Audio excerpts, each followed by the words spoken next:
ॐ नमः शिवाय। ॐ नमः शिवाय। नमः शिवाय।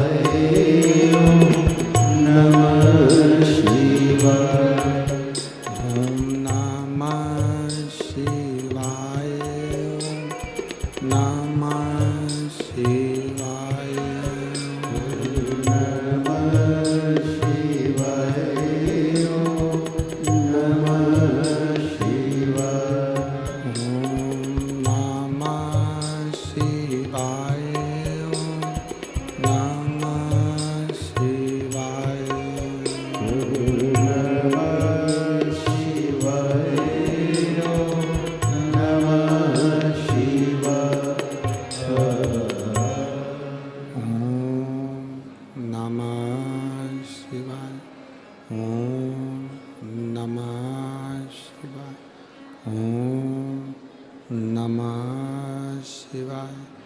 ॐ नमः शिवाय।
नमः शिवाय। विश्वनाथ भगवान की जय। महाकालेश्वर भगवान की जय। ओमकारेश्वर भगवान की जय। कुबेरेश्वर महादेव की जय। हर हर महादेव। हर हर महादेव। हर हर महादेव। काशी विश्वनाथ ओगड़दानी त्रिकालदर्शी कैलाशी अविनाशी भगवान शिव, जिनकी पुनीत पावन शिव महापुराण की कथा संपूर्ण विश्व के कल्याण हेतु बाबा देवाधिदेव महादेव की कृपा से श्रवण करने का सौभाग्य प्राप्त हुआ है। बड़े भाग्यशाली हैं सभी भटिंडा नगर के रहवासी। कई सालों के बाद पंजाब वालों का पुण्य प्रबल हुआ, जो ये शिव महापुराण की कथा आप लोगों को प्राप्त हुई।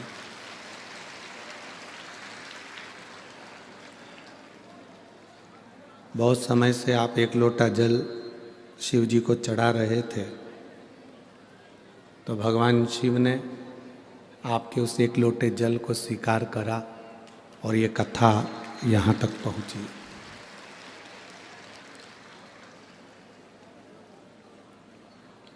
ठंड भी बहुत अपार पड़ रही है और कथा भी इस भयंकर ठंड के साथ में चल रही है।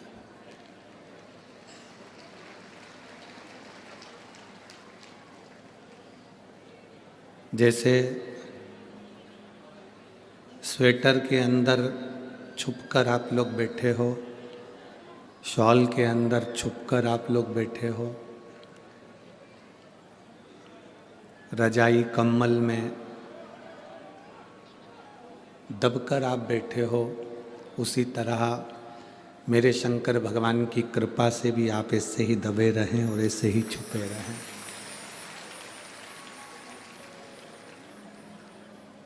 धन्यवाद देते हैं श्री बांके बिहारी सेवा समिति भटिंडा पंजाब को। कथा के मुख्य यजमान श्री अमरजीत जी मेहता, पंजाब क्रिकेट एसोसिएशन समाज सेवी भटिंडा पंजाब, जिन्होंने इस पवित्र कथा का यजमान पद ग्रहण कर शिव और पार्वती का रूप धारण कर ये कथा को, हमने पहले भी कथा में कहा, कथा करवाने वाला कोई दूसरा नहीं होता, कथा करवाने वाला स्वयं शिव होता है, करने वाला कोई दूसरा नहीं होता, शिव होता है, सुनने वाला कोई दूसरा नहीं होता, शिव होता है। आप जो कथा सुन रहे हो वो शिव ही हो। यहाँ जितने लोग बैठे हैं, शंकर का एक अंश आप सबके भीतर है।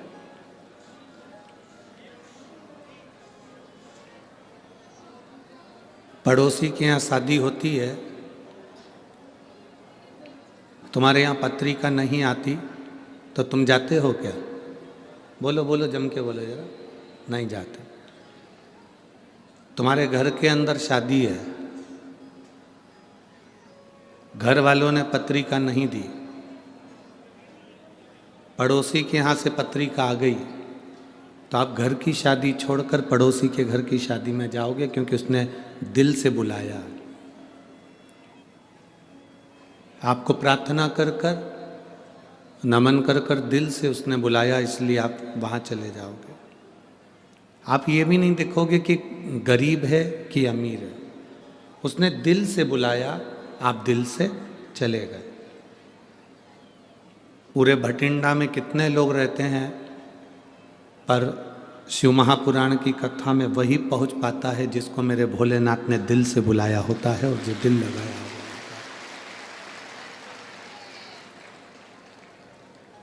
है। आप सब इस कड़कड़ाती हुई ठंड में अगर यहाँ बैठे हो, कथा सुन रहे हो, तो ये समझ लेना कि आप कोई हल्के पुल्के नहीं हो, शंकर भगवान के प्रिय हो, इसलिए शिव की कथा में बैठे हो। कौन आता है कौन बुलाता है, महज ब्रह्म है, करता सब विधाता है।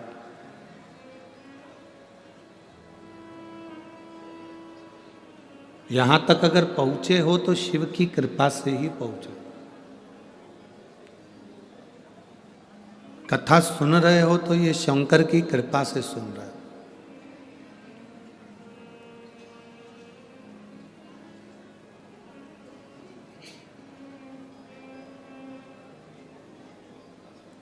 मैं बहुत बहुत साधुवाद श्री अमरजीत जी मेहता जी उनको देता हूँ कि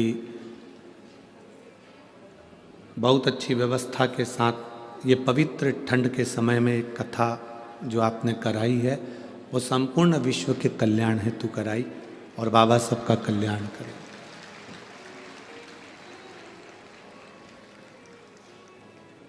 शिव का होना, पिता का होना, माता का होना, घर के बड़े का होना बहुत जरूरी है।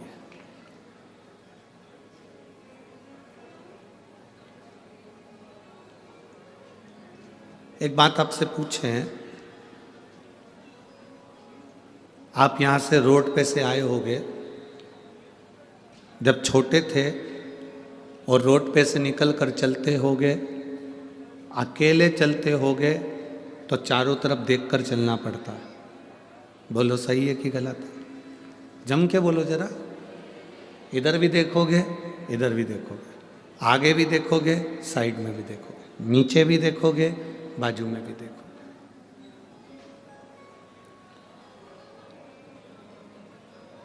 अकेले हो तो आजू बाजू देखकर चलना पड़ेगा, सामने देखकर चलना पड़ेगा। पिताजी के साथ चल रहे हो, उंगली पकड़कर चल रहे हो, तो टॉफी खाते खाते, पानी पीते पीते, खेलते खेलते, लात मारते, खिलौने से खेलते, ना इधर देखा ना उधर देखा ना सामने देखा, बस पिताजी के हाथ में उंगली पकड़ा रखी है और तुम चलते जा रहे हो बिना देखे, ना इधर देख रहे हो ना उधर देख रहे हो ना सामने देख रहे हो, क्योंकि तुम्हारा पिता तुम्हारे साथ में है।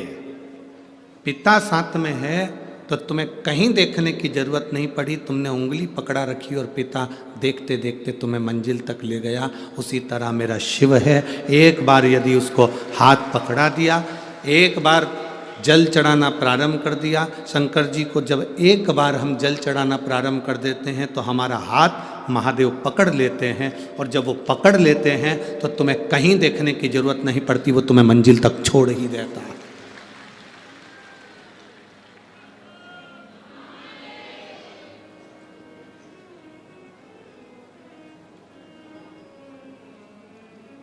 जब तक शिव का हाथ मेरे सिर पर है तब तक मेरा गुरूर, मेरी शान जिंदा है। जब तक शिव का हाथ मेरे सिर पर है तब तक मेरा गुरूर, मेरी शान जिंदा है। कयामत भी क्या बिगाड़ सकती है जब मेरे दिल में शिव के प्रति विश्वास जिंदा है? क्या बिगाड़े? आप शंकर का विश्वास, एक दृढ़ता, एक भरोसा जब आपके भीतर दृढ़ होकर रहता है, आपके भीतर जब भरोसा पक्का होकर रहता है तो फिर कोई कुछ नहीं बिगाड़ सकता। हम कथा में इतने सारे पत्र आते हैं और ना के बराबर पत्र पढ़ते हैं, केवल 4, 5, 6 पत्र पूरी कथा में पढ़ लिए तो पढ़ लिए।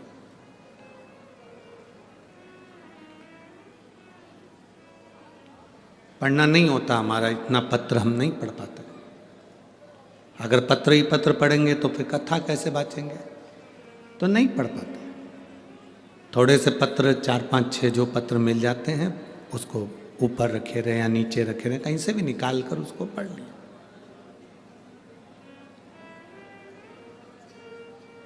पर हमारा भरोसा कहता है,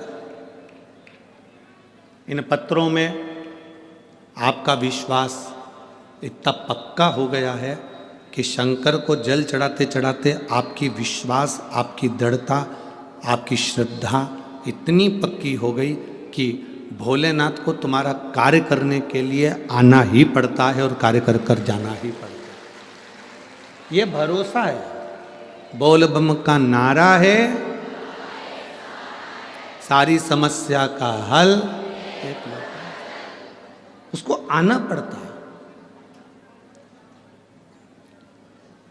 और अंत समय प्रभु आना पड़ेगा, वचन दिया तो निभाना पड़ेगा। आए ना आए प्रभु कुटुंब कभी, अंत समय प्रभु आना पड़ेगा, वचन दिया तो निभाना पड़ेगा। अंत समय प्रभु आना पड़ेगा। जब अंतिम क्षण है और आपका विश्वास दृढ़ है तो वो कैसे भी आएगा, आएगा जरूर।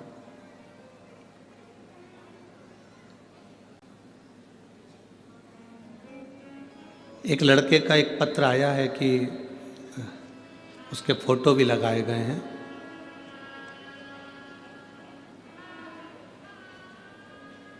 नाम है सोमा, पता है फिरोजपुर कैंट, मोबाइल नंबर ये है। कहीं बैठी हैं क्या? हाथ हिला सकती हैं। आप ही हैं? एक और हाथ हिला दो ऐसे। सोमा, फिरोजपुर कैंट, मेरा मोबाइल नंबर ये है। पहले आप फोटो देखें एलईडी पर, टीवी पर और आस्था चैनल पर। पहला फोटो है जो वेंटिलेटर पर पड़ा हुआ। दूसरा फोटो है जिसके सिर की पूरी हड्डी को निकाल दिया गया। आप अगर मस्तक को देखेंगे तो सिर की पूरी हड्डी खोल दी गई है और वहाँ से मस्तिष्क को निकाल लिया गया। पत्र है, मैं सोमा, फिरोजपुर कैंट, मेरा मोबाइल नंबर ये है। पिछले 4 साल से आपकी कथा श्रवण कर रही हूँ गुरुजी। 2022 में मेरे बेटे का एक्सीडेंट हो गया और उसके सिर में चोट लग गई। डॉक्टर ने कहा था कि ये 24 घंटे में होश में आ जाएगा, पर वो 24 घंटे में होश में नहीं आया। उसको वेंटिलेटर पर डाल दिया गया। 10 दिन तक वेंटिलेटर पर पड़ा रहा। परिवार वालों ने डॉक्टर से बात करी तो डॉक्टर ने कह दिया इसकी कोई गारंटी नहीं है, बचे ना बचे। परिवार वाले कहने लगे क्यों पैसा खर्च कर रहे हो, डॉक्टरों का काम है, उन्होंने पटक के रखा है, इसको ले चलो। तो ये बॉडी है, केवल बॉडी है, इसको ले चलो। 10 दिन हो गए, वेंटिलेटर पे ना उसकी हलचल थी, ना वो हिलता, ना डुलता, ना देखता। हमने शिवजी पे जल चढ़ाना प्रारंभ करा। आत्मा तो रो रही थी, आंख में से आंसू निकल रहे थे और शिवजी पे हम जल चढ़ा रहे थे। गुरुदेव जल चढ़ाकर उस पानी को उसके होठ पर लगा देते। डॉक्टर नहीं देखते, उसके पहले उसके चेहरे पर लगाकर आ जाते। जो मिलने जाता एक बेलपत्री उसके पास में रख कर आ जाता। बाबा की कृपा ऐसी हुई गुरुदेव, 20-25 दिन निकले और उसको हल्का सा हलचल होना उसके शरीर में प्रारंभ हुआ। धीरे धीरे उसने आंखें खोली, हलचल हुआ, पर उसकी याददाश्त चली गई। याददाश्त भी चली गई। शरीर में पैरालिसिस जैसा हो गया कि वो चल नहीं सकता था, फिर नहीं सकता था, केवल पलंग पे पड़ा रहता था और किसी को पहचानता नहीं था। जब पहचानना बंद कर दिया, महीने पर महीना निकलता गया, उसने पहचानना बंद करा, चलना फिरना बंद करा, केवल पलंग पर पड़ा रहता था और पलंग पर ही उसका सब काम होता था। तब मन करा कि एक बार सीहोर जाऊं। सीहोर गए, वहाँ से रुद्राक्ष लिया, कंकर शंकर को लेकर आए, उसकी पूजन करना प्रारंभ करा। तांबे के कलश में, लोटे में रुद्राक्ष को गला देते, शिवजी को चढ़ा देते, उसका आचमन करा देते। गुरुदेव आप कहते हो कि 3 महीने में बाबा सुनता है। जिस दिन हम कुबेरेश्वर धाम गए और बाबा को हमने वहाँ पर पूजन करी, कंकर शंकर की पूजन कर कर हम रुद्राक्ष लेकर आए, बाबा ने 1 महीना भी नहीं करा और मेरे बेटे की याददाश्त भी आई और वो चलना भी प्रारंभ करा। मैं बाबा को यहाँ पर नमन करने आई हूँ, उसके सारे फोटो में लगा रही हूँ। मैं बाबा को प्रणाम करती हूँ। गुरुदेव सत्यम शिवम सुंदरम। बैठिए। श्री शिवाय नमस्ते। अब ठीक है बाबू? एक बार हाथ हिला दीजिए। हर हर महादेव। शिव तत्व इसी को कहते हैं।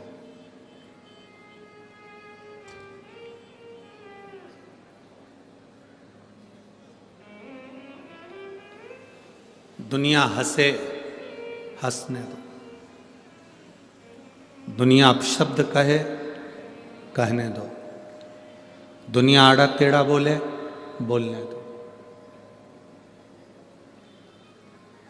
आप शंकर जी के मंदिर जा रहे हैं, 1 लोटा जल समर्पित कर रहे हैं। आप शिव जी के मंदिर में जाकर 1 लोटा जल चढ़ा रहे हैं। वो तुम्हारा चढ़ाया गया जल तुम्हारे कब काम आएगा तुम्हें भी नहीं मालूम पड़ पाएगा और तुम्हारे सामने आकर खड़ा हो जाएगा वो 1 लोटा जल। इतने बड़े एक्सीडेंट में जब सिर की पूरी हड्डियां खोल दी गई हो और वेंटिलेटर पर पटक दिया गया हो, याददाश्त चली गई हो, शरीर ने काम करना बंद कर दिया हो, इतने बड़े एक्सीडेंट में तो लोगों को सालों लग जाते हैं केवल उठने में। सालों।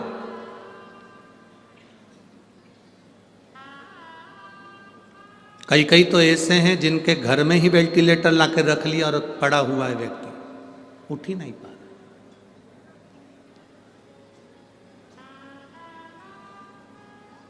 इस माँ ने लिखा, मैं कई समय से आपकी कथा सुन रही हूं। इसमें लिखा है पिछले 4 से 5 साल से आपकी कथा सुन रही हूं। स्पष्ट शब्दों में लिख दिया, 4 से 5 साल में से कथा सुन रही हूं। अब कथा सुनना मतलब विश्वास पक्का करना, दृढ़ी करना।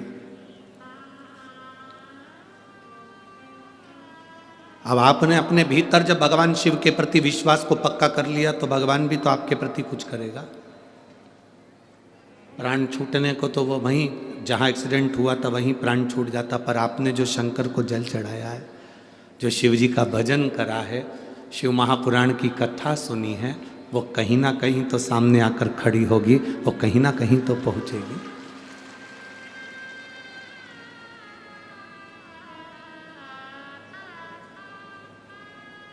तेरे दरबार की बाबा निराली शान देखी है, तेरे दरबार की बाबा निराली शान देखी है।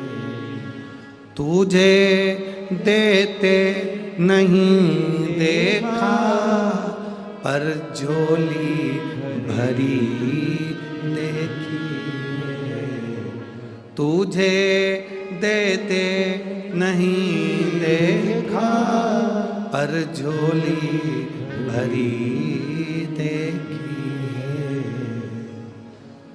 मुख दुनिया मोड़ेगी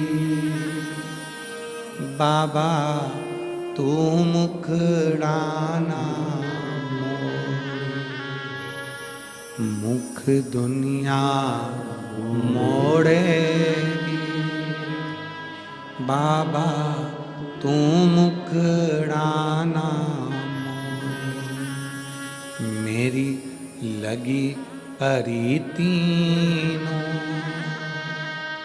बाबा तू वे ना तोड़ी, मैनू लगी परी तीनों बाबा तू वे ना।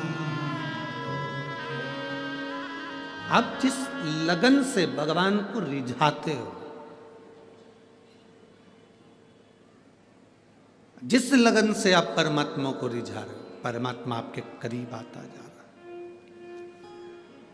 अकेले चल रहे हो, साइड में देखना पड़ेगा। पिता साथ में है, नहीं देखना पड़ेगा। कई लोग कहते हैं हम तो अकेले हैं। हम कहते हैं इसीलिए तो भ्रम है तुम्हारी जिंदगी में कि तुम अकेले हो। तुम्हें छाती ठोक कर कहना चाहिए मैं अकेला नहीं, मेरे साथ मेरा महादेव है।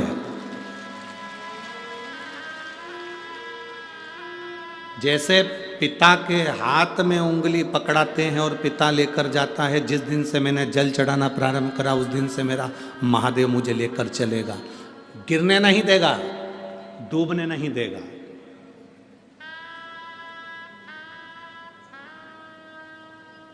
एक भरोसे के साथ कहते हैं।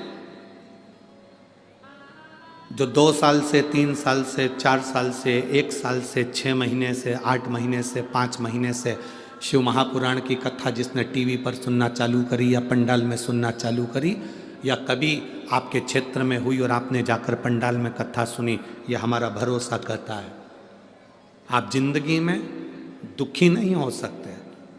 जब जब दुखी होगे तब तब मेरा महादेव आपको सपोर्ट करने के लिए आएगा। जब कथा नहीं सुनते थे उसके पहले का समय निकाल कर देखना। अगर आपने टीवी पर कथा नहीं सुनी शिव पुराण, उसके पहले का समय कैसा था?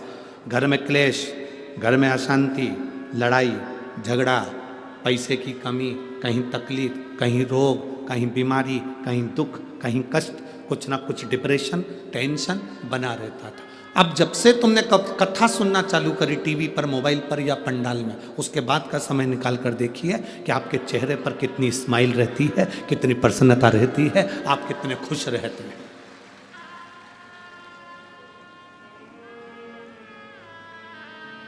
आपके भीतर की प्रसन्नता आपको बताइए। और आज फिर कहकर जा रहे हैं, आज कथा का 5वां दिन है, कल कथा का 6ठा दिन हो जाएगा। परसों कल तो शिवरात्रि भी है, महीने की पहली, और परसों कथा विराम हो जाएगी। सुबह परसों के दिन की कथा सुबह 9 बजे से 12 बजे हो जाएगी।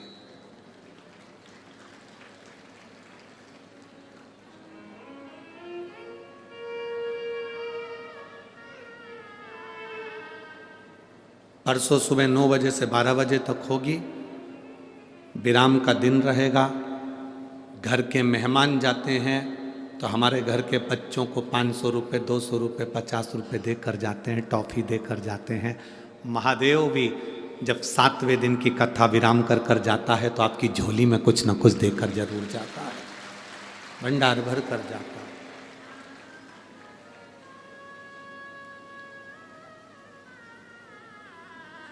हम कथा कर कर यहाँ से चले जाएंगे, 7 दिन पूरे हो जाएंगे परसों के दिन, और चले जाएंगे। पर यहाँ जितने बैठे हैं ना, बठिंडा वालों, हरियाणा वालों, राजस्थान वालों, जहाँ जहाँ से तुम लोग आए हो कथा सुनने के लिए, पूरे पंजाब में से, जहाँ से, जम्मू, हिमाचल, जहाँ जहाँ से आए, उत्तराखंड आदि का आदि, जहाँ से आए, आपकी एक डायरी में पेज पर लिख के रख लेना कि मैंने इतनी तारीख को कथा सुनी थी, और कथा सुनी थी और इस चीज के लिए सुनी थी। मैंने मेरे बच्चे के लिए सुनी थी, कि मेरे बेटे के लिए सुनी थी, कि मेरे लिए सुनी थी, कि मेरा कर्जा मुक्ति के लिए सुनी थी, कि मैंने इसके लिए सुनी थी। तारीख लिख के रखना। और फिर वापिस जब आपके क्षेत्र में कभी कथा हो या कभी आप सीहोर आए तो एक पर्चा हमको लिख कर जरूर देना कि मेरे बाबा ने तुम्हारा सुना कि नहीं सुना, श्रवण करा कि नहीं करा।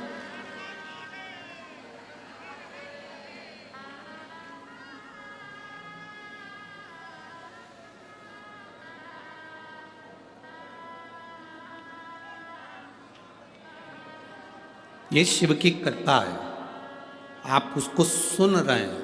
हम लोग कहते हैं ये शिव पुराण है, हम कहते हैं शिव पुराण नहीं है। जो सुन रहा है उसके दिल में, वो जैसे पंडित जी शादी कराते हैं तो 7 फेरे डलाते हैं, मंत्र बोलते हैं, वचन बोलते हैं, फिर संबंध जोड़ देते हैं, लड़की लड़के की हो जाती है। उसी तरह 7 दिन की शिव पुराण की कथा ये आपका और भोलेनाथ का संबंध जोड़ देती है। आप शिव के हो गए और शिव आपके हो, संबंध जोड़ दे।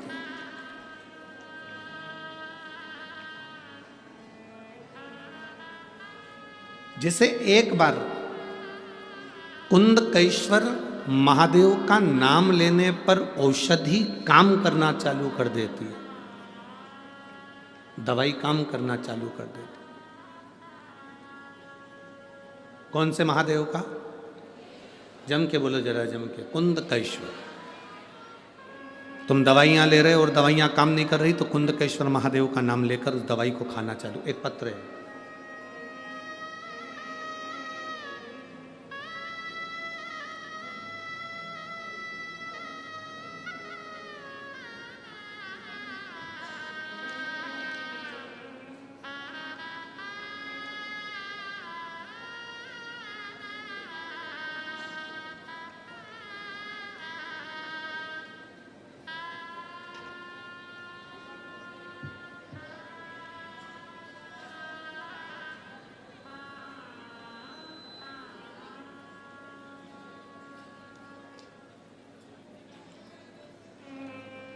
मैं पारुल शर्मा,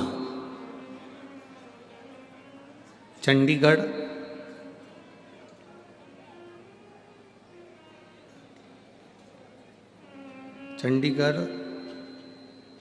चारू लुधियाना से कहीं बैठी हैं क्या? आप ही हैं? दोनों हाथ हिला दे एक बार। श्री शिवाय नमस्तु। गुरुदेव, मैं और मेरी बहन आपकी कथा सुनते हैं। मेरे जीजा जी को 2023 में तीसरी स्टेज का कैंसर से पीड़ित बताया। हमारी मम्मी और हम लॉकडाउन से आपकी कथा श्रवण करते हैं। कैंसर के कारण हमारे जीजा जी को ऑपरेशन करवाना पड़ा। ऑपरेशन करवाने के बाद भी उनका कैंसर ठीक नहीं हुआ। हताश हो गए, तब हम सीहोर गए, वहाँ से रुद्राक्ष लिया, कंकर शंकर की पूजन करी। दुनिया के लोग कहते हैं गुरुजी हमारे यहाँ रुद्राक्ष मिलता है, यहाँ से ले लो वहाँ से ले लो, पर सीहोर के रुद्राक्ष के बराबर कहीं रुद्राक्ष नहीं है। वो रुद्राक्ष नहीं, स्वयं शंकर का एक स्वरूप है। कुबेरेश्वर धाम का हमने रुद्राक्ष लिया, उसको लेकर गलाकर पानी शिव जी को चढ़ाकर कुंदकेश्वर महादेव के नाम से अपने जीजा जी को पिलाने लगे। बाबा, डॉक्टर के हिसाब से कैंसर पूरे शरीर में था। जब धीरे धीरे हमने पानी पिलाना चालू करा, उनका शरीर बहुत बेकार हो चुका था। हमने फिर 15 दिन बाद जांच कराई और बाबा की कृपा से उनके शरीर से कैंसर समाप्त हो गया था। हम बाबा को यहाँ प्रणाम करने के लिए आए हैं, बाबा को नमन करने के लिए आए हैं। गुरुदेव, बाबा की बड़ी कृपा है और उनकी दया है। बैठिए बहन, एक बार वापस हाथ हिला दो। श्री शिवाय नमस्तुभ्यं। शिव तत्व है। हम आपको भी कहेंगे 12 ज्योतिर्लिंग में कथा सुन लो, चारों धाम में कथा सुन लो, और एक बार कभी सीहोर कुबेरेश्वर धाम पर कथा हो रही हो तो 7 दिन बाबा की कथा वहां बैठकर सुन लो। पूरे तीर्थों का फल आपको प्राप्त हो जाता है, क्योंकि कंकर शंकर की दया, वो कंकर शंकर की भूमि है। वहां का एक एक कंकर तुम चलोगे, एक पत्थर भी उठाओगे और हाथ में रखकर देखोगे तो उसमें शिव नजर आएगा। कुबेरेश्वर धाम की भूमि का यह महत्व है। और वहां से जितने लोग कंकर लेकर आए हो, यहां कई लोग बैठे होंगे जो कंकर लेकर आए होंगे, वहां से जितने लोग कंकर लेकर आए हो उनको हाथ में उठाकर देखना। धीरे धीरे पूजन करते रहोगे, उसमें शंकर का एक प्रतिबिंब आपको खुद नजर आने लगेगा, उस कंकर में शिव नजर आने लगेगा। कुबेरेश्वर धाम का कंकर शंकर की एक प्रतिबिंबता है, वहां की मूलता है। इसलिए वहां का रुद्राक्ष कोई पैसे से नहीं मिलता। कोई तुमसे यहाँ पर आकर कह दे पंजाब में भटिंडा में कि ये सीहोर का रुद्राक्ष खरीद लो 200 रुपये में, 500 रुपये में, 300 रुपये में। सीहोर कुबेरेश्वर धाम का रुद्राक्ष तो सीहोर भी नहीं जाता। तुम रेलवे स्टेशन पर उतर जाओ सीहोर के, या बस स्टैंड पर उतर जाओ सीहोर के, या कहीं उतर जाओ और कोई तुमसे कह दे कि हम तो सीहोर के निवासी हैं, हमारे पास तो सीहोर का कुबेरेश्वर धाम का रुद्राक्ष है, लो हम तुम्हें दे देते हैं, 200 रुपये हमें दे दो, 500 रुपये हमें दे दो, हमारे यहाँ ठहर जाओ, हमसे तुम ले लो। ना ना ना, सीहोर का रुद्राक्ष, कुबेरेश्वर धाम का रुद्राक्ष केवल कुबेरेश्वर धाम की भूमि से आप जब हाथ फैलाकर शंकर से अपने लिए, अपनी रोग की मुक्ति के लिए, कार्य सिद्धता के लिए, अपनी तकलीफों को मिटाने के लिए बाबा के आगे हाथ फैलाकर लोगे तो बाबा आपकी झोली में भर कर ही भेजेगा। वो सहज नहीं है।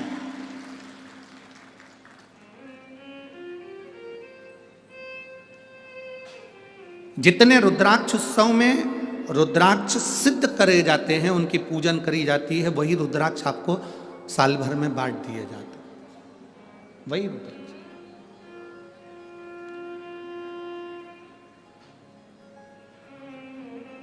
शिव तत्वता है, शिव तत्व, उसके सिवाय कुछ भी नहीं। कभी मौका लगे तो एक बार उस कुबेरेश्वर धाम की धरा पर, कंकर शंकर की भूमि पर बैठकर शंकर का श्री शिवाय नमस्तुभ्यं जपिए। दिल से जपो, उसको कहो, उससे बैठकर उसके सामने एक बार कर, दिल से कहो उसको। और जितने रुद्राक्ष कुबेरेश्वर धाम पर पिछले रुद्राक्ष उत्सव के थे, वो भी अब धीरे धीरे विराम की ओर जा रहे हैं। तो शायद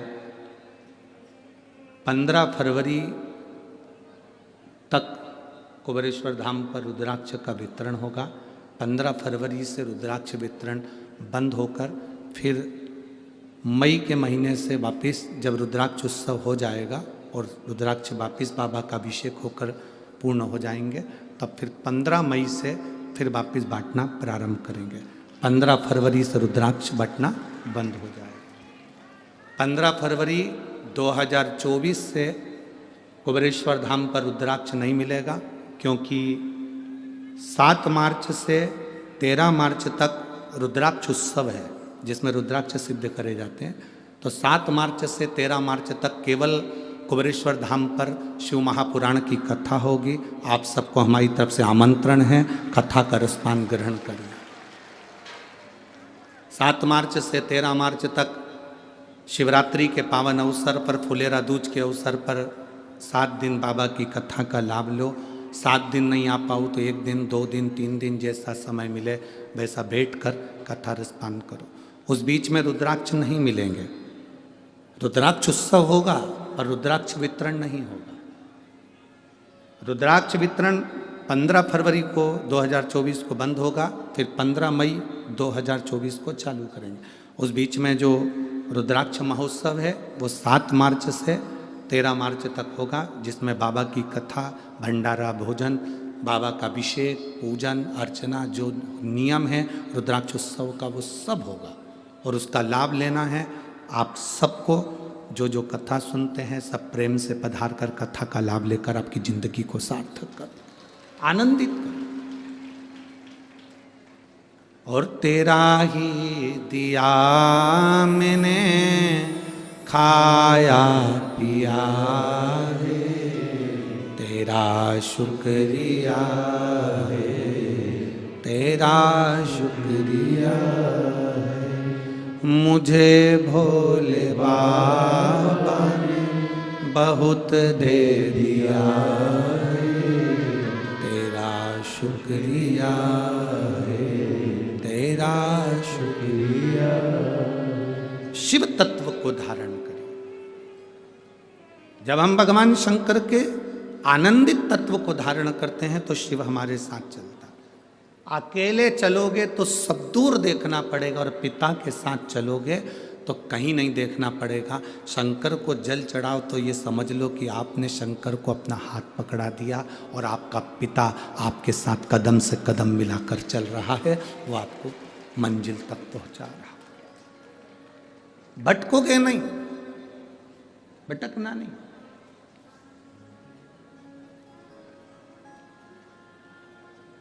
वो माँ लिख रही है कि मेरे बेटे के लिए परिवार वालों ने कह दिया था पैसा खर्च मत करो, ये तो बॉडी है केवल, ले चलो अब इसको।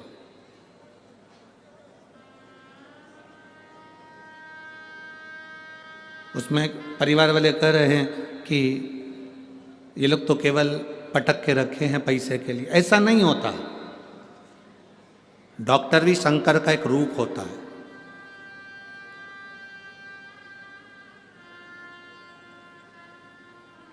आप जितना भरोसा भगवान पर करते हो उतना भरोसा डॉक्टर पर भी करना चाहिए।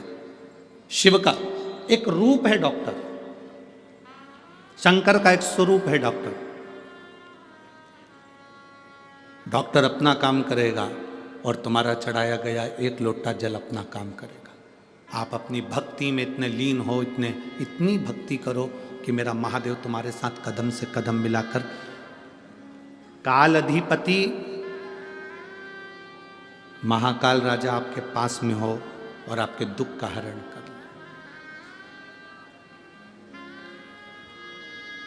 कुंदकेश्वर महादेव एक नामी कापी है।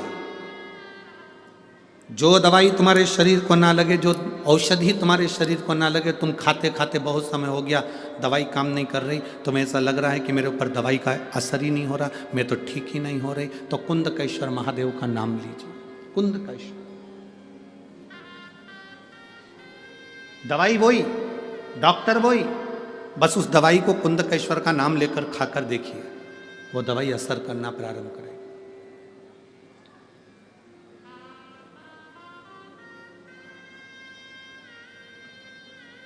हम तो यहां तक कहेंगे, कभी प्रैक्टिकल कर कर देखना।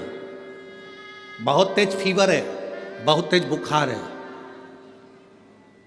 शिवजी पे चढ़ा हुआ जल, एक वस्त्र गीला करा हुआ, कुंदकेश्वर महादेव के नाम से उस गीले वस्त्र को, जिसके शरीर में बहुत फीवर है, उसके शरीर पर उस कपड़े को एक बार अच्छे से कुंदकेश्वर महादेव का नाम लेकर फेर दीजिए।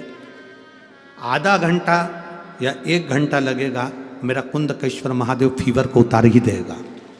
प्रैक्टिकल कर कर देखना कि सियोर वाला महाराज झूठ तो नहीं बोल रहा। प्रयास करते रहना चाहिए, प्रैक्टिकल करते रहना चाहिए। कहीं सियोर वाला महाराज झूठ तो नहीं बोल रहा है, ये प्रैक्टिकल करो कि वो झूठ तो नहीं बोल रहा। और पत्र तुम्हारे भेज देना लिख कर कि आपने झूठ बोला, हमने फीवर देखा था।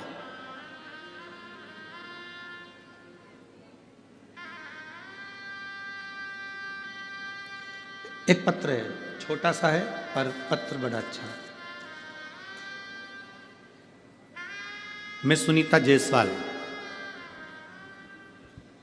सरोज जायसवाल, फिरोजपुर कैंट, कहीं बैठी हैं पंजाब, कहीं बैठी हो आप ही हैं, हाथ हिला दो। श्री शिवाय नमस्तुभ्यं। सुनीता जायसवाल, सरोज जायसवाल, फिरोजपुर कैंट, पंजाब। मेरा मोबाइल नंबर ये है। गुरुदेव, मेरे पति को अटैक पड़ा, हम उनको हॉस्पिटल ले गए। हॉस्पिटल में एक अटैक आया, तुरंत थोड़ी देर बाद दूसरा आ गया, हालत खराब हो गई। उनको वेंटिलेटर पर डाला गया। जब वेंटिलेटर पर डाल दिया गया, दवाई लाने के लिए कहा गया, हम वो दवाई कुंदकेश्वर महादेव का नाम लेकर डॉक्टर के हाथ में, सिस्टर के हाथ में दे दी और उन्होंने उस दवाई को चालू करा। गुरुदेव, हार्ट मात्र 25% काम कर रहा था। डॉक्टर के हिसाब से हम ना तो उनको पानी पिला सकते थे शिव जी का चढ़ा हुआ, ना हमको बेलपत्र दे सकते थे। अब घबरा गए कि वेंटिलेटर पर दें क्या। सियोर वाला महाराज तो कहता है कि शंकर पे चढ़ा हुआ पानी लोग पीते हैं तो रोग मुक्त होता है, बेलपत्र खाते हैं तो रोग मुक्ति होती है। अब ये वेंटिलेटर पे ना हॉस्पिटल में डॉक्टर जाने दे रहा है और ना हम कुछ दे सकते हैं, करें क्या। जो दवाई डॉक्टर ने लाने को कही थी, उसी दवाई को कुंदकेश्वर महादेव का नाम लेकर हमने दिया। डॉक्टर ने उनको वेंटिलेटर पर पटक कर रखा था और जैसे ही पहला डोज दिया, बाबा की कृपा, इतने समय से दवाई चल रही थी, वो दवाई असर नहीं करी। और जो दवाई हमने कुंदकेश्वर का नाम लेकर दी, उससे हार्ट जो 25% काम कर रहा था वो 45% पर आ गया। ये शिव तत्व है, हमने खुद आजमाया है गुरुदेव। फिर हमने उनका जब हार्ट 45% काम करने लगा, तब उनके कंधे में भी थोड़ा थोड़ा तकलीफ हुई। शिवजी का चढ़ा हुआ जल हम उनको देने लगे, वेंटिलेटर से उतारा गया और बाबा की कृपा से वो ठीक हुए। हम बाबा को यहाँ प्रणाम करने के लिए आए हैं। ये शिव तत्व है। बैठिए, हर हर महादेव, बैठिए। ये शिव भक्ति है। उसमें लिखा, इतनी देर से डॉक्टर दवाइयां दे रहे थे, वो दवाइयां लॉक नहीं कर रही थी। याद आया कि पानी नहीं पिला सकते, बेलपत्र नहीं दे सकते, तो कुंदकेश्वर महादेव का नाम लेकर दवाई देना प्रारंभ कर दिया। कुंदकेश्वर शिव तत्व है उसमें।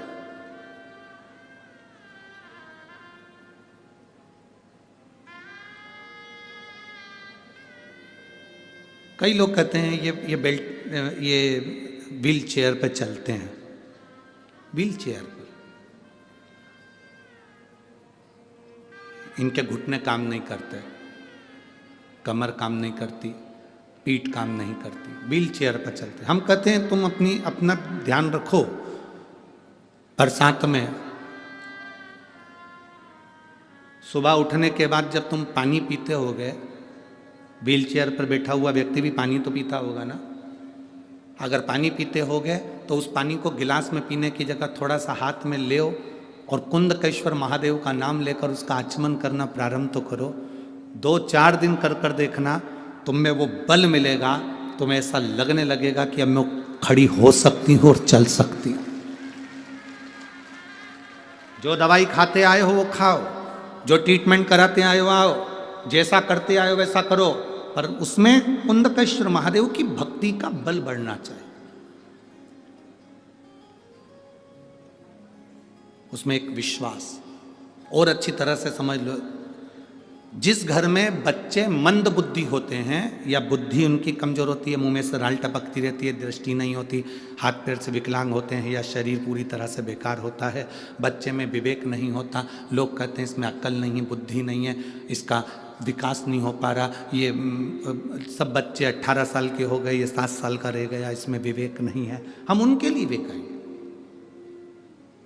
गाय अपने बछड़े को जब दूध पिलाए, और गाय जब बछड़े को दूध पिलाए तो बछड़ा जब दूध पीता है तो उसके मुंह में फेन आ जाता है, दोनों साइड में बछड़े के मुंह में फेन आएगा, उस फेन को चम्मच में निकाल लीजिए, और अमावस्या का दिन हो उस दिन कुंदकेश्वर का नाम लेकर उस बच्चे को, जो मंद बुद्धि है, उसको 2-3 अमावस्या लाकर उस दूध का फेन, बछड़े के मुंह का फेन उस बच्चे को पिलाना प्रारंभ करिए, बच्चे का माइंड काम करना प्रारंभ करेगा, धीरे धीरे विकास करेगा। कुंदकेश्वर महादेव की भक्ति आनंदता देती है। कुंदकेश्वर महादेव कोई साधारण नहीं है। माता पार्वती जी बैठी थी, बिदल उत्पल आ गए।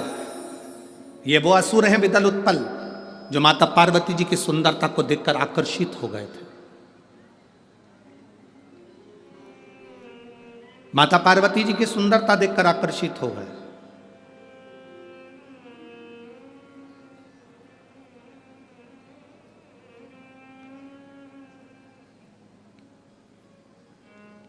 देवता और असुर, इनमें एक अंतर भारी होता है। देवता बगीचे में लगे हुए फूल को देखकर खुश हो जाते हैं और असुर उस फूल को तोड़कर कुचल देते हैं। कोई सुंदर दिख रहा है ना, उसको देखकर प्रसन्न हो, मना नहीं है, पर उसकी सुंदरता को कुचलने का कार्य ना करें। उसकी सुंदरता को कुचलने का कार्य ना करें।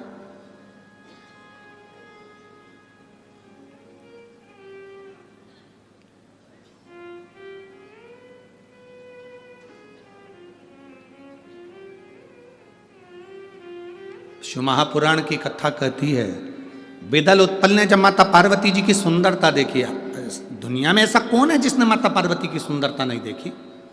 आज भी लोग नवरात्रे में देवी जी को बिठाते हैं, उस देवी जी की मिट्टी की मूर्ति का जब दर्शन करते हैं तो लोगों को लगता है ऐसे देवी हमसे बात कर रही है। केवल मिट्टी की मूर्ति।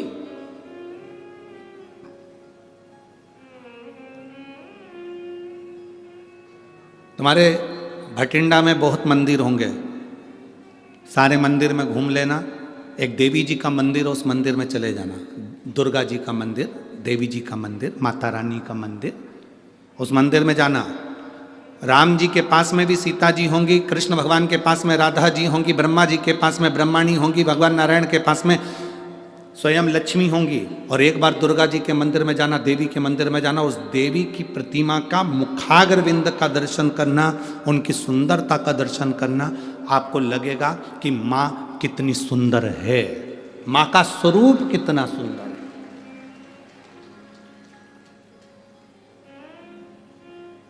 33 कोटि देवी देवता भी माता पार्वती जी की सुंदरता का गुणगान गाते थे। पार्वती मैया किसी ब्यूटी पार्लर में नहीं जाती थी।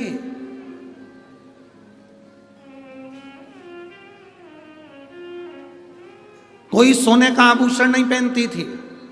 उनके पिता हिमालय राज ने उनको सोने के आभूषण दिए थे, दहेज में बहुत कुछ दिया था, पर नहीं पहनती थी। दहेज तो इतना दिया था, हिमालय राज ने इतना दहेज दिया था, इतना दहेज दिया था, इतना दहेज दिया था कि माता पार्वती जी के 7 बार अवतार हो जाए तो इतना दहेज हिमालय राज ने माता पार्वती जी को दिया था कन्यादान में।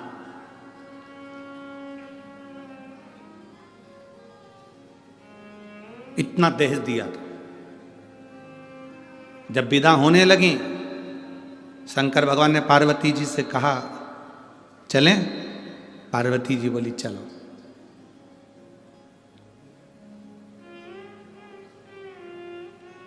पार्वती जी हाथ जोड़कर बोली, बाबा भोलेनाथ जी से, मेरे पिता ने इतना दहेज दिया है, हाथी घोड़ा पालकी और ढेर सारा अंबारी सोना चांदी हीरा पन्ना आभूषण रतन माणिक मोती सब, अंबर पीतांबर लहंगा चोली सब दिया। शिव जी ने कहा कि अभी यहीं रहने दो, तुम हमारे साथ पहले कैलाश पे चलो, वहां रखने की अगर व्यवस्था हो तो ले चलना, वहां अगर रखने की व्यवस्था हो तो ले जाना, मना क्या है, पिताजी का ही तो घर है, रखे रहने दो।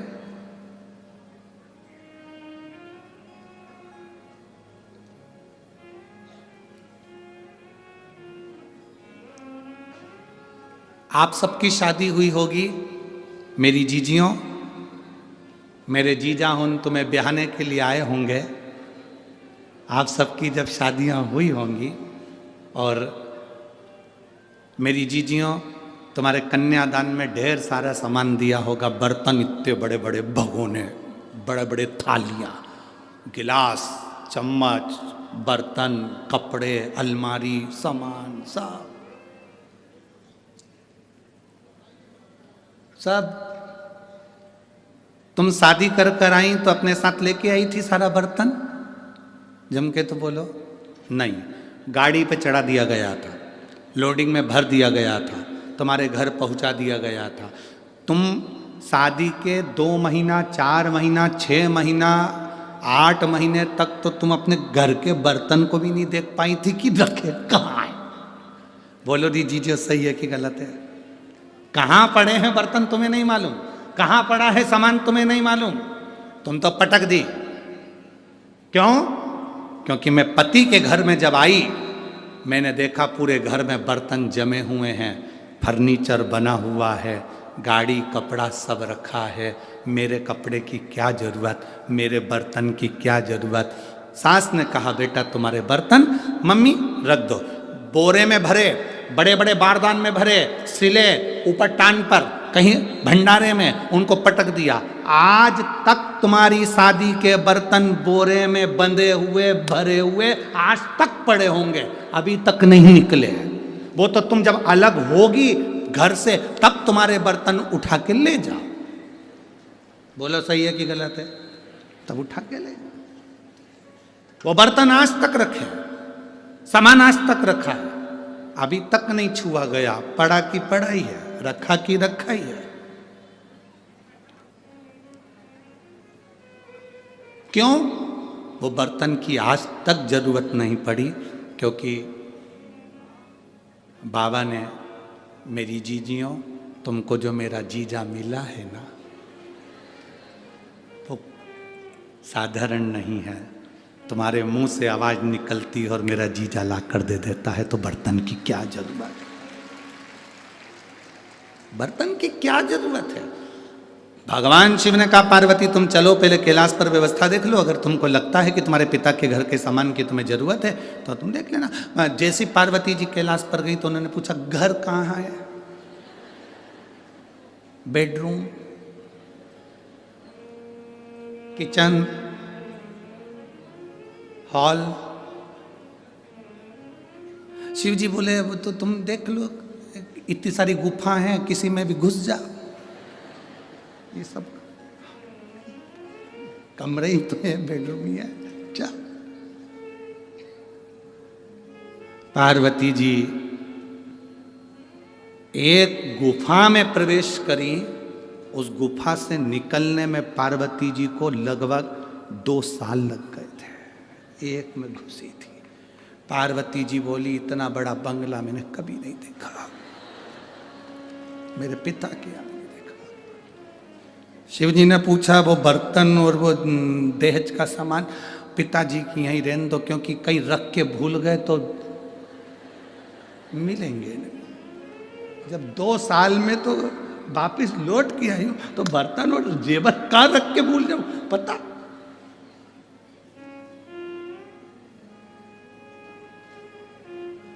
कभी कभी तो ऐसा, एक बार हैदराबाद में कथा करने गए, और हैदराबाद कथा करने गए तो अभी तक हमारी तो इतनी हैबिट में नहीं था कि भैया बिना बाल्टी और डब्बे के नहाए। अब हैदराबाद कथा करने गए और वहाँ उन्होंने बाल्टी डब्बा कुछ दिया ही नहीं होटल में। अब वो हमने आशीष से कहा, आशीष सवेरे सवेरे उठे तो नहाए कैसे? तो कहे गुरुजी वो ऐसी बटन दबा दो, वो ऐसी लाइट की बटन थी, उसको ऐसे ऐसे। हमने कहा 1 2 3 नंबर दबाओ और ऊपर से पानी आएगा, नहा लो।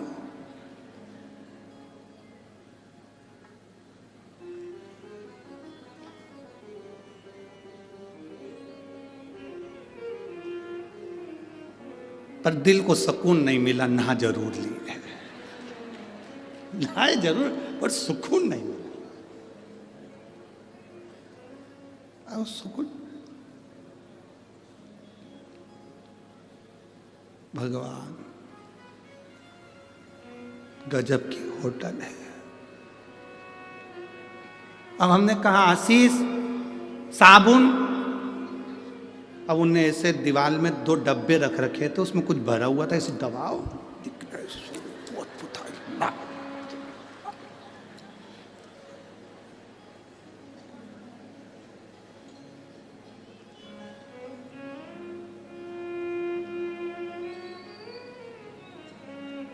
अब अपन तो अपने साबुन से नहाए सो तो बाद करें क्या।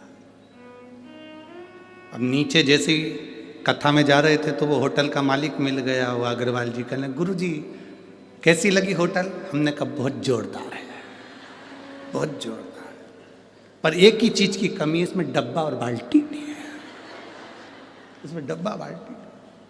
तुम्हें हैदराबाद की कथा अगर टीवी पर डली हो तो हमने उसमें भी ये प्रसंग कहा है कि भाई डब्बा बाल्टी तो दो,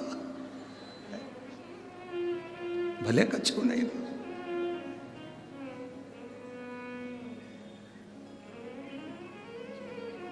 हम जब मेहता जी के आए, इतना बड़ा बंगला उनका देखा तो हमने आशीष से कहा डब्बा बाल्टी देखी तो जा पहले देख के आ, जा तो जा।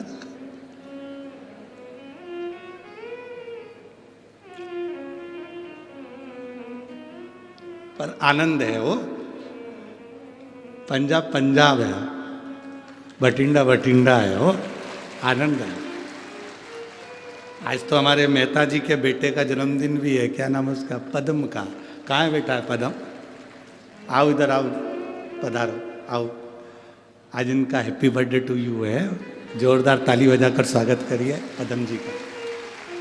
एक माला दे बाबू।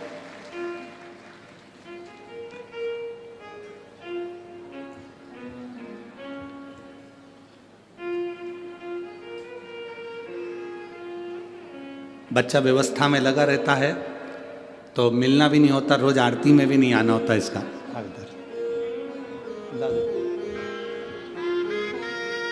एक बार जन्मदिन की बधाई इस बालक को, जोरदार ताली बजाकर।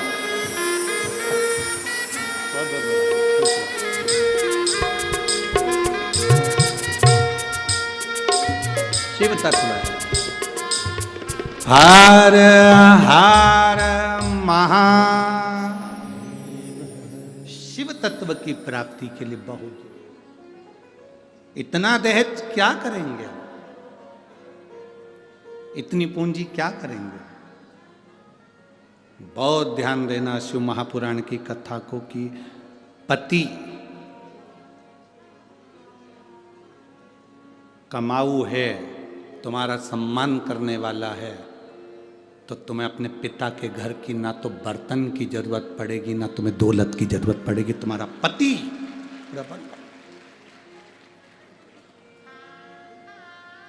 तुम्हें दौलत की जरूरत नहीं है। और मेरी जीजियों, आज फिर निवेदन करूंगा, अपने अंदर ये बात बिठा कर रखना, मायके से हमको आस लगा कर नहीं बैठना कि मेरा भाई मुझे कुछ देगा, मेरा पिता मुझे कुछ देगा। आस लगाना तो परमात्मा से लगाना या अपने पति परमेश्वर से लगाना कि इनके साथ में हूँ तो मेरी जिंदगी ठीक है, वो है, सब ठीक है। सास कुछ देगी, आस मत लगाइए। सास के पास जितना रखा है वो किसी को भी दे दे, अपने को कोई आस नहीं लगाना। ससुर के पास जितना रखा है वो किसी को भी दे दे, अपन को आस नहीं लगाना। अपने शंकर के प्रति, परमात्मा के प्रति एक आस लगाकर बैठना, विश्वास लेकर बैठना कि मेरा शिव है। पार्वती जी जिस गुफा में प्रवेश करी थी उसमें से निकलने में 2 साल लग गए थे पार्वती जी को। उन्होंने कहा अगर सामान रख दूंगी तो भूल जाऊंगी, नहीं चाहिए मेरे को। शंकर जी ने कहा फिर वो दहेज का सामान उसका क्या करेंगे? पार्वती जी ने कहा उस दहेज के सामान की जरूरत नहीं, क्योंकि मेरा पति जब एक चोर को कुबेर बना सकता है तो मेरा पति मेरे लिए महल भी बना सकता है। मेरा पति मेरे लिए महल भी बना सकता है। तो पार्वती जी कभी अपने पति से ये नहीं कहा कि मुझे सोने का महल बना कर देना, अटारी बना कर देना। वो तो एक बार लक्ष्मी जी ने कह दिया था कि मेरे लिए सोने का महल बना कर दो।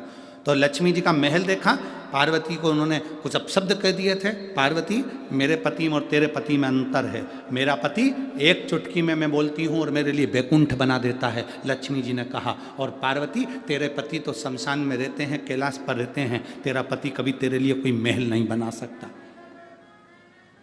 जित पे अड़ गई थी माता पार्वती जी भगवान शंकर से, एक बार महल बना दो, एक बार मुझे महल बना कर दे दो। शिव जी ने कहा ये महल का तू क्या करेगी? तू इतनी विद्वान होने के बाद महल की बात करती, इतनी विद्वान और फिर महल की बात करे।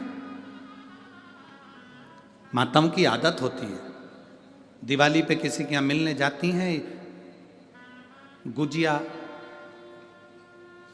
पपड़ी, चकली कम खाती हैं, पर्दे की डिजाइन ज्यादा देख के आती हैं। आदत है उनकी।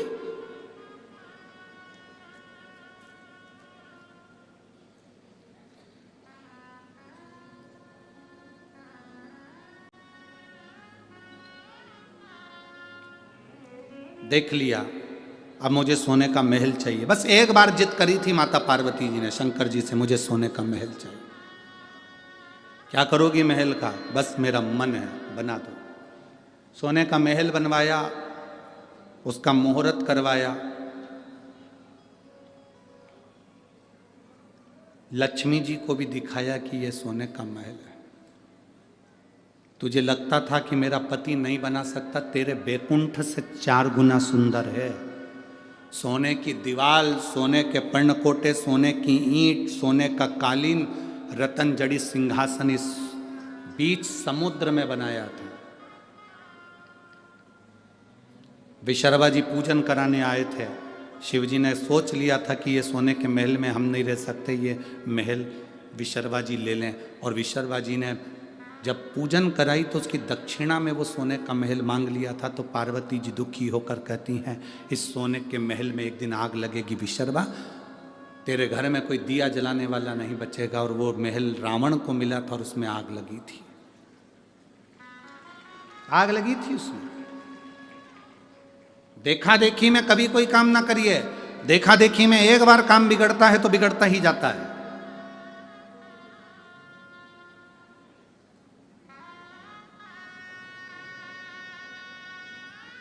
एक बार राम जी महाराज जब लंका से वापिस आ गए, सिंहासन पर बैठ गए, ससुर जी आए जनक जी।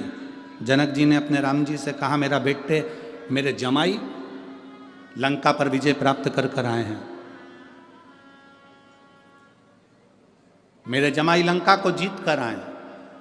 मेरा मन है कि जनकपुरी में इनका भोजन भंडारा किया जाए, इनके लिए लंगर किया जाए, भोजन कराया जाए।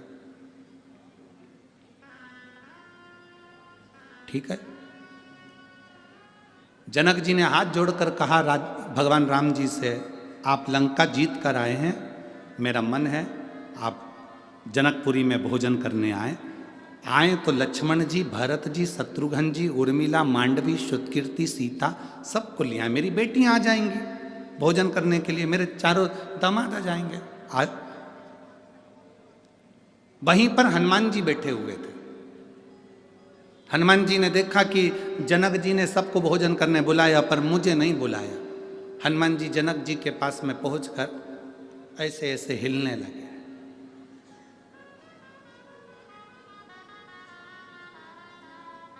राम जी ने इशारे में कहा, हनुमान। हनुमान जी सीधे खड़े हो गए तो पूंछ हिलाने लगे और वो पूंछ जनक जी को लग रही थी। लक्ष्मण जी ने जो देखा हनुमान जी को, तो हनुमान हनुमान जी ने पूंछ हिलाना बंद कर दी, एकदम सीधी। हनुमान जी सीधी पूंछ कर कर जनक जी की ओर मुंह करके खड़े हो गए। राम जी ने पूछा, क्या हो क्या रहा है तुझको हनुमान? हनुमान जी कुछ नहीं बोले और जनक जी से बोले, तुमने राम जी को भोजन करने बुलाया, लक्ष्मण जी को भोजन करने बुलाया, भरत जी को भोजन करने बुलाया, शत्रुघ्न जी को भोजन करने बुलाया, उर्मिला, मांडवी, श्रुतकीर्ति सबको भोजन करने बुलाया, और हमारे कारण तो विजय मिली, सारे बंदरों ने साथ दिया, और तुमने हमको ही भोजन करने नहीं बुलाया।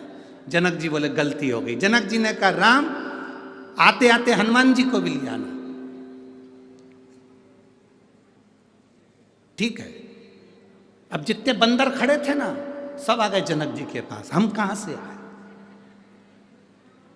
अकेले हनुमान, हम भी तो हैं। जनक जी ने कहा, राम आओ तो इन सारे बानरों को ले आना हो। जनक जी तो कहकर चले गए। राम जी ने रात को अर्जेंट मीटिंग बुलाई, हनुमान जी को बुलाया, बंदरों को बुलाया।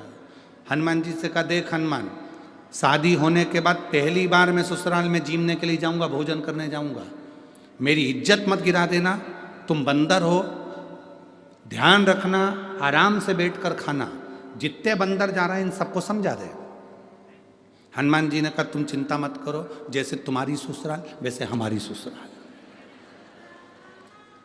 तुम टेंशन मत लो, रत्ती भर भी गड़बड़ी नहीं होगी।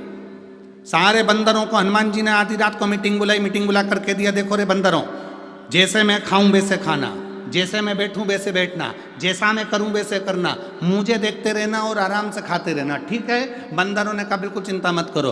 हनुमान जी बोले, राम जी की ससुराल है, इसका ध्यान रखना। सारे बंदर बोले, तुम चिंता मत करो, जैसे राम जी की ससुराल वैसे हमारी ससुराल, आप चिंता मत करो। सब गए। इधर राम, लक्ष्मण, भरत, शत्रुघ्न सब बैठ गए। उर्मिला, मांडवी, श्रुतकीर्ति, सीता सब बैठ गई। उधर सामने हनुमान जी और उनकी पूरी बंदर सेना बैठ गई। चांदी की थाली, सोने के कटोरे, पूड़ी, सब्जी, भजिया, पकोड़ा, गुलाब जामुन, इमरती सब आया। बाद में आया लेसुए का अचार, गोंदे का अचार। यहाँ क्या बोलते हैं, लेसुआ की गोंदा? वो गोल गोल आता है, गोंदा बोलते हैं, लेसुआ बोलते हैं, जो भी बोलते हो। गोंदे का अचार आ गया। कई लोग उसको आंवला भी जानते हैं, आंवले का भी अचार, गोंदे का अचार, लेसुए का अचार।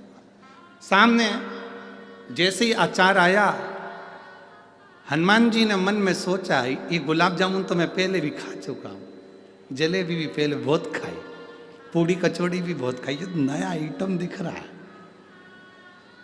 यही खाना। हनुमान जी ने रोटी का टुकड़ा तोड़ा, आंवले के अचार में जैसे ही लगाया, लगाते से ही गुठली उचक गई, गोंदे की, लेसुए की गुठली उचक गई। हनुमान जी पकड़ने को दौड़े, जय श्री राम, पकड़ के नीचे, थाली ऊपर। जितने बैठे थे लाइन से सबने देख लिया, ऐसा ही करना है। अब वो इधर वाले उचक के इधर आ रहा है, इधर वाले इधर आ रहा है। पूरी जनक जी की रसोई घर में थाली थाली, भोजन भोजन सब। राम जी ने पूछा, हनुमान ये क्या कर रहा है? प्रभु मैंने ही कहा था मेरे जैसे करना। देखा देखी में काम बिगड़ जाता है। तुम किसी की देखा देखी करोगे, काम बिगड़ जाएगा। कोई तुमसे कहे कि मैंने ये करा था, तुम भी ऐसा करो, ना ना ना ना, जैसा तुमसे सदे। कोई कहे हम तो एकादशी का व्रत करते हैं, उसमें कुछ भी नहीं खाते, केवल प्राण खाते, तो ऐसा व्रत ना करिए कि तुम भूखे रहो, तुम्हारा बीपी ऊंचा नीचा हो गया, शुगर ऊपर नीचे हो गई, तुम्हें ले जाकर लोग हॉस्पिटल पहुंच रहे हैं, कहीं तुम्हारा बीपी की जांच करा रहे। अरे इससे तो बढ़िया प्रेम से फरियाल कर ले, अच्छे से रह ले, व्रत अच्छे से कर लो। ऐसा देखा देखी में उसने करा था तो मैं भी करूंगी, उसने ऐसा करा था तो मैं भी करूंगी, ना ना ना ना। देखा देखी में काम बिगड़ जाता है। कक्षा 8वीं का पेपर, बच्चे के पीछे बैठे, एग्जाम का टाइम, लिखने के लिए आ गया, दिल्ली की सबसे बड़ी मीनार का नाम लिखो, आगे वाले ने लिख दिया दिल्ली में कुतुब मीनार है, पीछे वाले ने आगे वाले का देखकर लिख दिया दिल्ली में कुतिया बीमार है।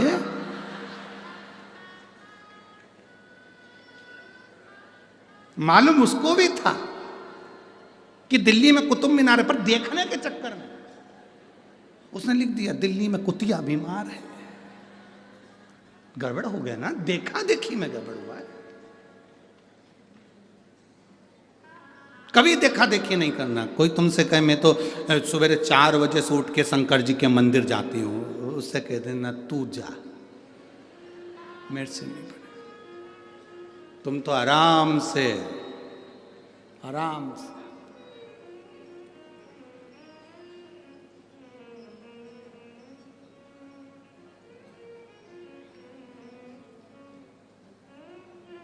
तुम्हारा मन पड़े, सुबह उठो, आराम से, किसी को दिखाने की जरूरत नहीं कि मैं 4 बजे जाऊं कि 5 बजे जाऊं। तुम्हारा जब दिल कर दे, उठे, लोटा भरा जल का, पहुंच गए शंकर जी के मंदिर में। लोटा उठाते नहीं बने तो एक झोला रख लो, पानी की बोतल उसमें रख लो, लोटा रख लो, बास्केट उठाई, पहुंच गए। और वहाँ जाके लोटे में मंदिर में प्रवेश करने से पहले, मंदिर के अंदर नहीं, मंदिर के अंदर नहीं, मंदिर के बाहर बोतल में से पानी लोटे में लो, फिर अंदर जाओ।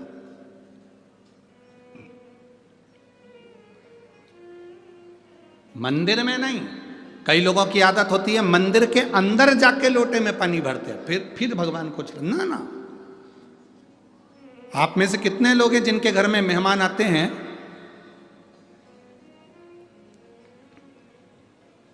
और मेहमान के सामने ही सारा काम करते हैं? शास्त्र कहता है तुम्हारे घर में मेहमान आए, उसके पहले तुम पूरे घर को सजा कर रख लो। मेहमान आए उससे पहले तुम्हें जो खिलाना है मेहमान को, उसकी तैयारी करके रख लो। बोलो सही है कि गलत है? जो मेहमान को खिलाना है तैयारी रखो, बिस्कुट खिलाना है, पानी पिलाना है, समोसा खिलाना है, कचौड़ी खिलाना है, उसका मसाला सब तैयार करके रख लो। इसके बाद मेहमान आए तुम अंदर बनाओ और लेकर आओ। मेहमान के सामने वो सोफे पे बैठे और तुम कढ़ैया वड़ैया सब लेके आ गई, चूल्हा वूल्हा लेके अब यहीं तेलेंगे और बैठ गई तले। मेहमान भी कहेंगे जीजी, अरे वो भटिंडा वाली रेंद, तू तो हमें नहीं खाना। और उल्टा तो मेहमान को भी दे दिया, लो बेलो समोसे का पूड़ी। मेहमान कह रहे इससे तो हमारे घर में ही अच्छे थे। क्या है?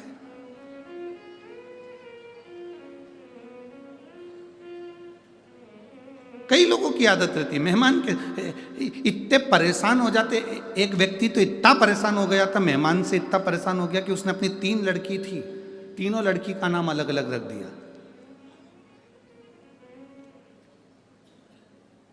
नहीं, 2 लड़की थी, 2 लड़की का नाम अलग अलग रख दिया। एक का नाम रख दिया टूटी, एक का नाम रख दिया बासी। जैसे इनके मेहमान आए, इन्होंने आते सी आवाज लगाई, बेटा टूटी कुर्सी ला। मेहमान बोले रहने दो, मैं तो नीचे बैठ जाऊंगा, मुझे नहीं बैठना कुर्सी पे। भोजन वोजन करोगे? हाँ, अब रात रुकेंगे तो करेंगे। ठीक है, बासी रोटी ला। मेहमान बोले रहने दो, हम तो खा के आए हैं, मैं नहीं खा। कौन बासी रोटी खाएगा इसके घर की? और टूटी कुर्सी बैठेगा? कौन बैठेगा? हमें नीचे है। मेहमान तो रात को ही चलेगा, घर का काम आता बच्ची करे इनसे। फिर भटिंडा वाले ऐसा नाम नहीं रखे होंगे। अब पहचान बनावे तो देखा देखी नहीं करना। कोई तुमसे करा मैं सुबह 4 बजे मंदिर जाती हूँ, कोई तुमसे कि मैं एकादशी का व्रत ऐसे करती हूँ, कोई ने कह दिया तुमसे मैं सोमवार का व्रत ऐसे करती हूँ, मैं तो ऐसा व्रत करती हूँ कि मैं केवल 1 लौंग खाती हूँ। कई लोग नवरात्रे का व्रत करते हैं। अब यहाँ भटिंडा में करते कि नहीं करते पता नहीं। नवरात्रे का व्रत 1 कप चाय पे पूरा व्रत कर लेती हूँ। कोई के मैं नंगे पैर चलती, कोई के कि मैं 1 गिलास दूध पे करूं, कोई के मैं 1 लौंग खा के 9 दिन नवरात्रे के करूं, कोई के मैं ऐसा करूं, कोई के मैं वैसा करूं। आपसे माता रानी से कहना, माँ तूने जैसा शरीर दिया है, ये शरीर तेरा दिया हुआ है, मेरे से जैसा बनेगा वैसा तू स्वीकार कर लेना जगत जननी, और मेरा कल्याण कर देना। बहुत जैसा स्वीकार करेगी ना माँ, कर लेना। कई लोग कहते हैं तुमसे सदे तो करो।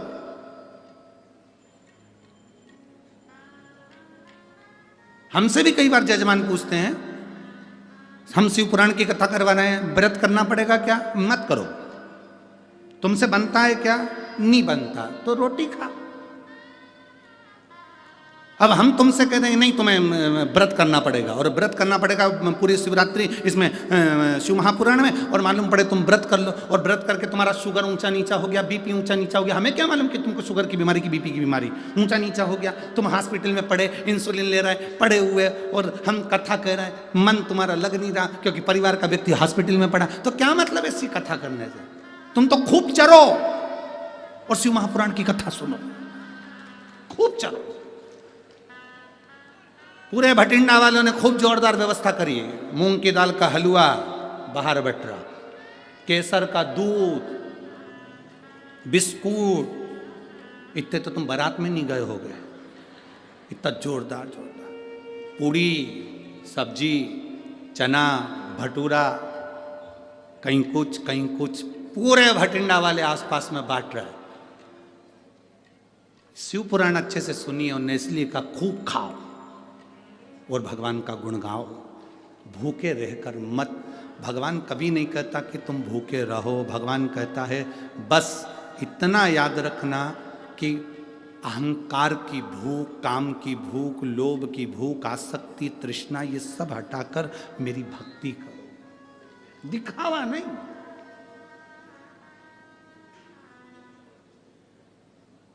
शिव को अपना बनाने का प्रयास करो। शंकर जब तुम्हारा होगा, तुम शिव के होगे तो सुख का अनुभव हो जाएगा, सुख का अनुभव।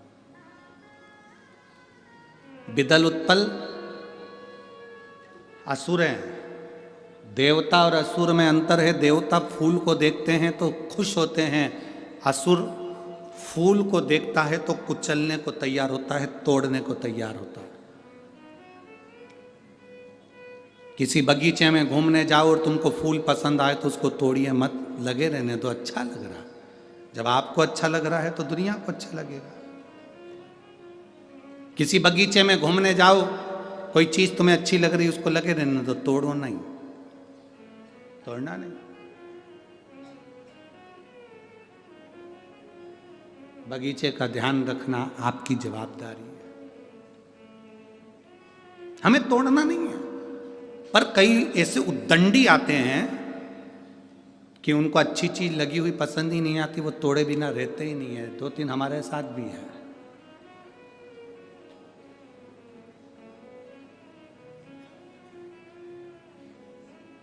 पसंद आए उसको रहने दो, अच्छा लग रहा है ना, सुंदर है ना, लगे दो, तोड़ना नहीं। श्रेष्ठता। किसी ने पूछा, गुरुजी हम कहाँ बैठकर भगवान शंकर का भजन करें कि शंकर जी हमारे मन की बात सुन ले? हम कहाँ बैठकर भगवान शंकर का भजन करें कि शिव जी हमारे मन की बात सुन लें? हम उनसे कहते हैं,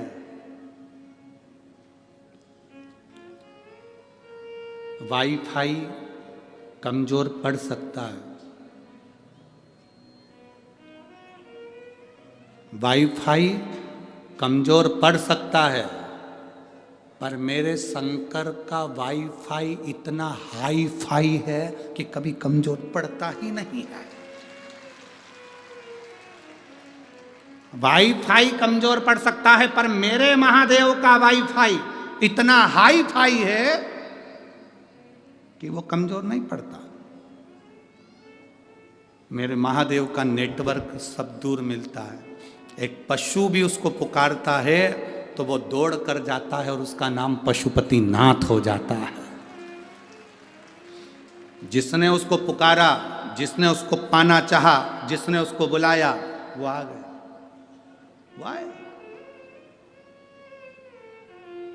विदल उत्पल असुर है, राक्षस है। पार्वती जी की सुंदरता देखी, उस सुंदरता को देखकर उनको पाना चाहा।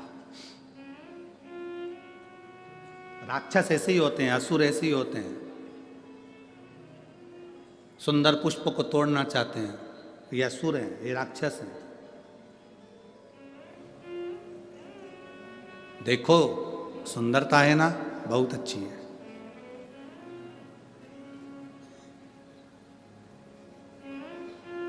किसी का घर सुंदर लग रहा है ना, सुंदरता अच्छी है। किसी की घड़ी सुंदर लग रही है ना, सुंदरता अच्छी है।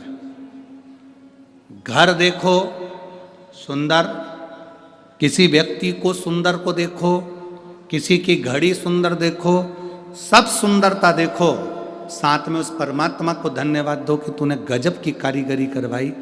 मकान बनाने वाले ने क्या मकान बनाया, और प्रभु तूने इंसान को कितना सुंदर बनाया। जब इंसान इतना सुंदर है तो मेरे महादेव तू कितना सुंदर होगा, ये विचार अपने भीतर लेकर